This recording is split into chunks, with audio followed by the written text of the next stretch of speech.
Ethan Cole never noticed how loud a quiet room could be until the night his wife broke their marriage with a single sentence. The apartment was still glowing with the warm amber lights they'd installed last winter. Lena's idea, something about softer light, making a home feel alive. Tonight, the lights felt like stage lamps exposing him, and Lena, and the invisible fault lines between them, she stood in front of the kitchen island, her posture confident in a way Ethan didn't understand. She wasn't shaking. She wasn't crying. She wasn't apologizing. Instead, her voice was sharp, clipped, almost bored. "I'm sleeping with your best friend," she said. "If you can't handle it, maybe we should divorce." The words didn't hit him immediately. They hovered in the air like smoke, drifting slowly, dangerously, until the meaning finally settled in his bones. Ethan stared at her, waiting for some sign that it was a cruel joke. A fight taken too far, anything other than the truth, he already sensed. But Lena's expression didn't change. She looked tired, expensive, polished her soft wave hairstyle, her blazer from a high-end boutique downtown, the faint scent of jasmine, and something metallic he couldn't quite name. "Lena." Ethan's voice cracked. It felt foreign to him, fragile and thin. "What are you saying?" She exhaled sharply. "Don't make me repeat it. You heard me." He had heard her. He just couldn't understand her. For 8 years, Ethan had believed their love was steady, complicated. Yes, life in Seattle, demanding jobs, different expectations, but steady. He'd survived layoffs in tech. She'd survived brutal rebranding campaigns and corporate politics. They were a team. They were partners. They were supposed to be. He leaned on the counter, feeling his hands grow cold. "How long?" "Does it matter?" she replied. "Yes," he said, louder than he intended. "It matters." Lena looked away first. 6 months. The room tilted. 6 months. Half a year of lies lived in the same bed where he'd kissed her goodnight, where she'd told him she was tired, where he'd believed she was simply stressed from work. And Ryan, his best friend, his brother in all but blood, they'd survived college dorms together, job rejections, heartbreaks. Ryan had been the best man at their wedding. He knew Lena's favorite wine, her favorite movies, the way she organized kitchen cabinets alphabetically, because Ethan had shared everything. Ethan swallowed hard. "Why him?" Lena's answer came too quickly. "Because he made me feel seen." He felt something inside him collapse. "And I didn't." She hesitated, a tiny flicker of guilt, the only human crack in her polished armor. "You're solid, Ethan, reliable. But that's it. You don't push back. You don't challenge me. You don't make me feel anything anymore." He blinked at her. "So you slept with my best friend because you were bored." Her jaw tightened. "Don't reduce it like that. How else can I see it?" His voice shook. Frustration, rising from somewhere deep. "You throw this at me like I'm supposed to nod and say thank you for the honesty." Lena crossed her arms. "I'm telling you because I'm done hiding. And because I need to know if you can handle a marriage that changes. If not, divorce might be better for both of us." "A marriage that changes," Ethan whispered. "You mean a marriage where you get to sleep with other people?" She didn't respond. And that silence was louder than the confession. For a moment, Ethan saw her clearly. A woman shaped by pressure, by beauty standards, by the constant comparison of social media, by the career ladder she climbed but never felt secure on. He saw her fear of fading, her desire to be wanted, the cracks beneath her pride. But he also saw his own reflection, a man who had given stability but forgotten intimacy, who had assumed consistency was love. He stepped back. "And Ryan, what does he want?" Lena's lips tightened. "He thinks you'll get over it." The betrayal was so sharp, Ethan almost laughed. "He said that," he said. "You're strong." She paused. "He said you'd understand." Understand? Understand what? That his wife and his best friend had rewritten the rules of his life, without asking, that they'd turned him into a secondary character in his own marriage. He couldn't breathe. Ethan grabbed his keys off the counter. "I need air." Lena didn't stop him. She only said, "Think about what I said. And when you come back, we'll discuss what comes next." He stared at her one last time. Her calmness, a detachment, the strange emptiness in her eyes before walking out the door. The hallway outside felt colder than the October night. As Ethan stepped into the elevator, he finally felt the weight of her words settle on his shoulders. His wife had shattered him. His best friend had betrayed him. And the man he thought he was reliable, steady, enough no longer existed. When the elevator doors slid shut, Ethan saw his reflection in the mirrored wall. He didn't recognize the man staring back. Ethan met Lena on a rain-soaked Tuesday afternoon in downtown Seattle, long before Heartbreak ever had a chance to learn their names. Back then, they were both 26, hungry, restless, full of unfocused ambition. Ethan had just landed his second job in tech, a mid-level engineering role at a company that promised innovation but mostly delivered deadlines. Lena worked a few blocks away at a marketing startup where workplace kombucha taps and toxic positivity blended into a deceptively appealing haze. They met not at a bar or a party, but at a career workshop neither of them wanted to attend. Ethan had gone because his manager claimed it would help him network. Lena had gone because her boss insisted it would be good visibility. Both had been tricked into showing up. The power went out halfway through the keynote speech, plunging the conference room into dim emergency lighting. People groaned. Phones lit up. Conversations buzzed. And then Ethan heard a soft laugh, amused, almost musical. He turned and saw her, Lena Hart, leaning against a high-top table, arms crossed, smirking at the chaos around them. "That's one way to save on electricity," she joked. Ethan wasn't smooth, but he was sincere. "Honestly, this is the most interesting part of the event so far." She smiled, a smile warm enough to soften the dull gray day behind her, and something shifted in him. They spent the outage talking about work, about life, about how both of them were trying to prove something to themselves, to their families, to the city around them, that seemed to move faster than anyone could keep up. When the lights came back, nothing had changed for the rest of the room, but everything had changed for them. Their early years together felt like the beginning of a shared dream. Saturday morning coffee runs in Capitol Hill, late-night faux dinners after brutal work weeks, lean paychecks spent on cheap wine and slightly too expensive sushi, future plans scribbled on napkins. The kind of love built quietly, through routine, through effort, through two people choosing each other, even when the world felt uncertain. Ryan Hale entered their story long before Lena did. Ethan's college roommate, debate partner, accidental, life coach. And the closest thing he ever had to a brother.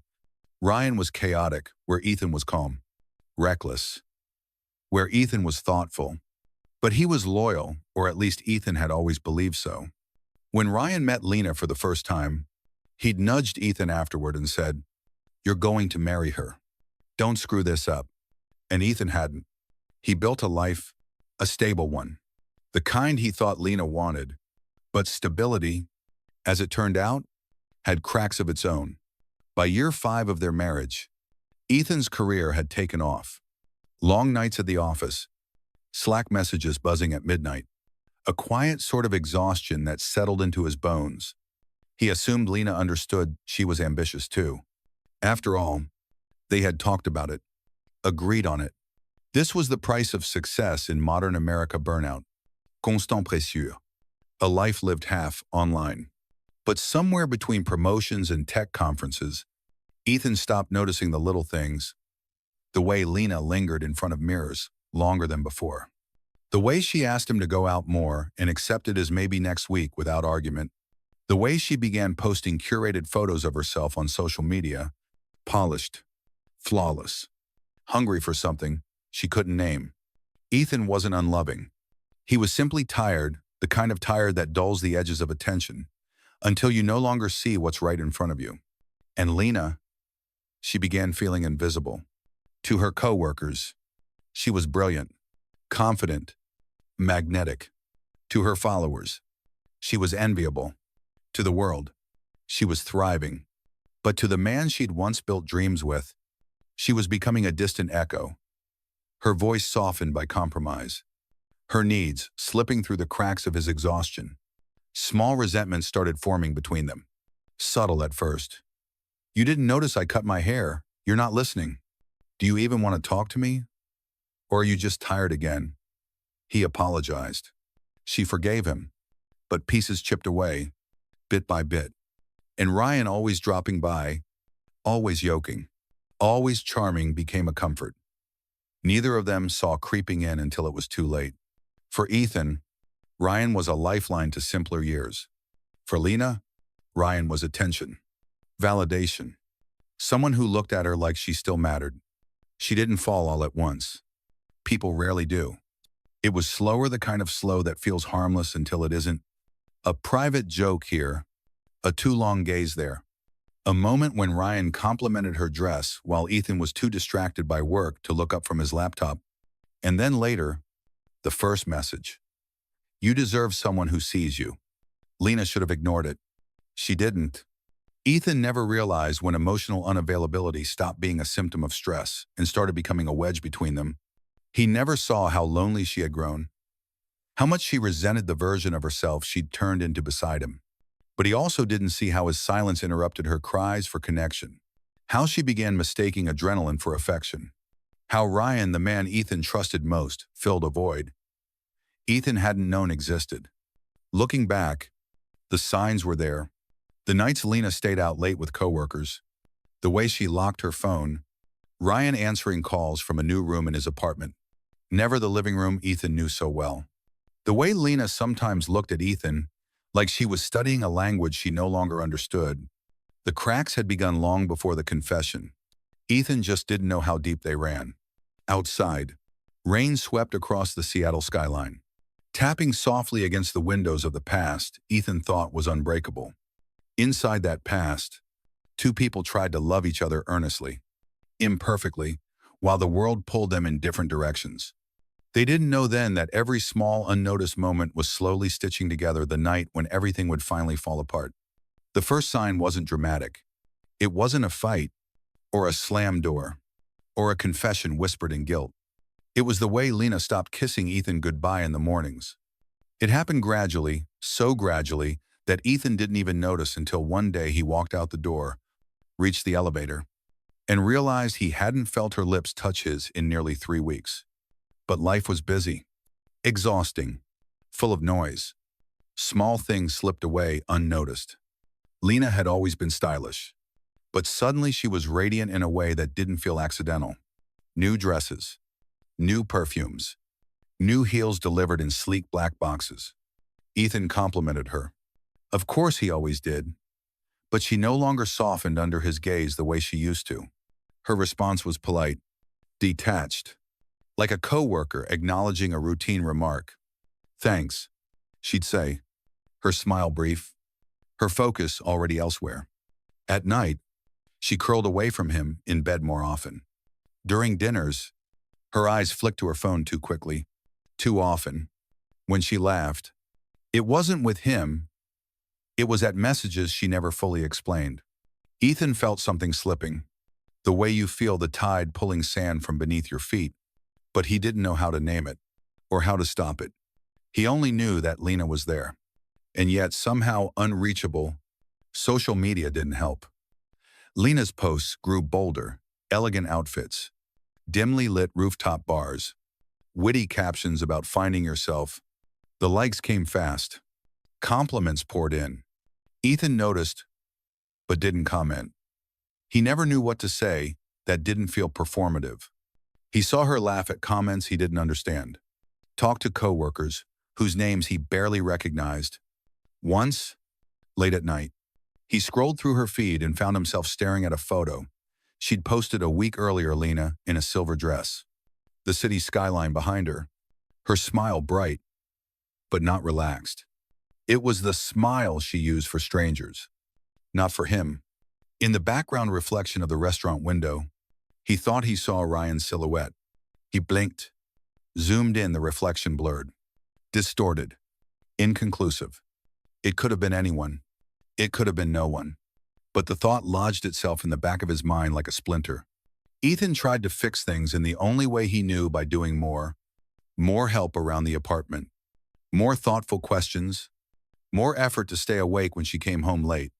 One evening, he cooked her favorite pasta, the creamy truffle one she loved so much. She once called it the taste of a perfect Sunday. He waited for her with candles lit, soft music playing, flakes of Parmesan melting into steam. She arrived home at 10:42 p.m., smelling like citrus in someone else's cologne. "Oh," she said, blinking at the table. I'm not very hungry. We had a late team dinner."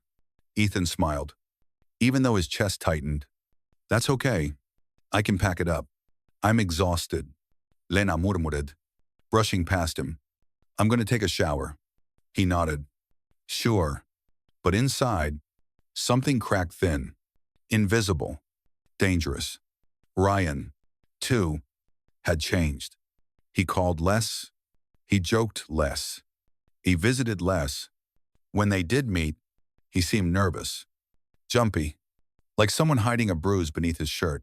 Once, at their usual bar, Ethan noticed Ryan's phone buzzing relentlessly. Ryan kept flipping it face down, ignoring it with forced casualness. "Everything okay?" Ethan asked. Ryan's laugh was tight. "Yeah, man, just work." But Ryan had never been good at lying. His foot tapped the floor. His jaw clenched. His eyes darted toward the door, like he expected someone to appear. Ethan wondered briefly if Ryan was seeing someone he wasn't ready to talk about. He never considered that the someone might be Lena. That level of betrayal was beyond imagination. Lena's excuses soon turned into patterns. Work drinks, late deadlines, a marketing director visiting from out of town, a girls' night she didn't want Ethan to worry about. Each one felt reasonable on its own. Together, they formed a mosaic Ethan couldn't quite assemble. Yet what hurt most wasn't the excuses. It was the emotional distance. Her laughter no longer reached him. Her eyes no longer lingered. Her voice, once warm and melodic, now sounded businesslike, brisk, almost clipped. Ethan wondered if he had changed too. If the weight of work, the fatigue of adulthood, had made him dull. If he had stopped being the man she once chose. He found himself Googling things he never thought he'd need. Signs your wife is unhappy. How to reconnect in marriage. How to talk to your partner when things feel different. The answers felt generic, shallow, unhelpful. Their problems seemed deeper than any article could solve. One night, around Ines. Ethan woke to find the bed empty. Lena wasn't beside him. He walked to the living room, expecting she'd fallen asleep on the couch, scrolling through TikToks. But she wasn't there. Her phone was gone. Her purse was gone. Her shoes were gone. Ethan stood by the window, watching people on the sidewalk below, silhouettes moving quickly under streetlights, laughter echoing faintly through the cold. He waited and waited. At 2:17 a.m., the door finally clicked open. Lena stepped inside, startled to see him awake. Her hair was messy, her lipstick faintly smudged, her blouse slightly wrinkled. "You're," she said. He swallowed. "I couldn't sleep." Her face hardened into guarded neutrality. "Ethan, don't start. I was with coworkers. You know how these events go." He didn't argue, not because he believed her, but because he didn't know how to confront what he couldn't yet prove. "Okay," he whispered. She brushed past him and disappeared into the bedroom. Ethan remained in the living room, staring at the door she had just walked through, sensing something slipping through his fingers, even though he had never held it tightly enough. The distance between them wasn't measured in miles or minutes. It was measured in secrets, in glances avoided, in conversations half finished, in nights spent beside someone who felt like a stranger, wearing his wife's face. Ethan didn't know the truth yet. He didn't know betrayal was already rooted deep, entwining itself into their lives like ivy, gripping an old brick wall. But he could feel the shadows growing, and in those shadows, something dangerous was blooming. Loneliness, temptation, validation pulling Lena further away from him, and closer to the one person Ethan never thought he'd have to fear. The first cracks sharpen into undeniable fractures. Ethan begins noticing things he once would have brushed off: late-night messages she hides with a tilt of her phone, weekends she insists are for herself, and Ryan's sudden discomfort whenever Ethan enters the room. Still, he clings to denial. Ryan is like a brother. Lena is his wife. Betrayal feels impossible, almost insulting, so he convinces himself he's imagining it.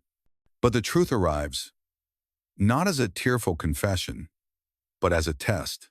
When Lena finally admits what's been happening, her voice carry no remorse, no shaking hands, no apology. Instead, she watches him, studying him, waiting to see if he'll shatter the way she expects. Her words aren't meant to heal. They're meant to break him. And in that moment, Ethan realizes this isn't just betrayal. This is a battle for control. And she believes she's already won. The truth doesn't just surface, it erupts. Ethan learns the affair has been going on for more than 6 months, woven from desire, ego, and Lena's desperate fear of becoming irrelevant in the ruthless world she's chasing. Every detail cuts deeper than the last. The stolen weekends, the sudden transformations, the reason Ryan couldn't look him in the eye. When Ethan finally confronts Ryan, and the moment isn't loud, it's devastatingly quiet. Two men who once shared everything now stand facing each other like strangers. Ryan's silence becomes the confession he can't voice. And in that unbearable stillness, Ethan feels something inside him collapse. Not just trust, not just friendship, but the man he thought he was. This is the moment his old identity dies. Ethan walks out of the home they built together with nothing but a duffel bag and a heartbeat that won't steady. Nights blur into one another inside a tiny rented studio. A thin mattress on the floor, the hum of city traffic, and the kind of silence that strips a person raw. He can't sleep, can't think, can't outrun the echo of what he lost or what was taken from him. Lena, meanwhile, finds her world shaking in ways she didn't expect. Friends pull away, colleagues whisper. Her carefully polished image cracks, yet she refuses to show weakness. Pride becomes her armor and her prison. Ryan's collapse is bitter, but no less destructive. He reaches out to justify himself, to rewrite the story in his favor. But every word tastes like poison. Guilt isolates him. Respect fades, and the life he thought he controlled begins to rot beneath him. Each of them spirals alone, 3 lives shattering in different directions. All because of one truth none of them can face out loud. Months pass, reshaping them in ways neither expected. When Ethan and Lena cross paths again at a mutual friend's event, the room seems to still around them. She looks different, polished, composed, but with a quiet exhaustion beneath the surface. He looks steadier, though there's a kind of distance in his eyes that wasn't there before. The air grows heavy with everything they never said. Old pain, unspoken apologies, memories that now feel like someone else's life. They step aside to talk, not out of longing, but necessity. Their conversation is measured, stripped of the anger that once consumed them. For the first time, Lena's voice trembles with something close to regret, and Ethan answers with the calm of a man who's already walked through the fire. There is no talk of starting over, no desperate attempt to fix what's beyond repair. Just two people confronting the truth of what happened and acknowledging that the version of them that once existed is gone. What they share now is not reconciliation, but closure. Fragile and imperfect, yet finally real. In the quiet that follows everything, Ethan finally makes a choice. He'd spent years avoiding, he chooses himself. No longer defined by the marriage he tried to save or the betrayal that broke him. He steps into a new chapter with a steadiness that feels earned, not inherited. His life is still simple, still rebuilding, but for the first time, It's his. Clear, honest, free. Lena, left alone with the consequences she once outran, begins to feel the weight of what she traded away. The attention fades, the noise stops, and in the silence she used to fear, she finally hears the hollow echo of her own decisions. There is no dramatic redemption, only the quiet truth that some wounds reveal who we are, not who we wish to be. The story ends without grand gestures or final confrontations. Just a shared, distant understanding. Healing begins the moment we stop fighting the silence and finally let it speak.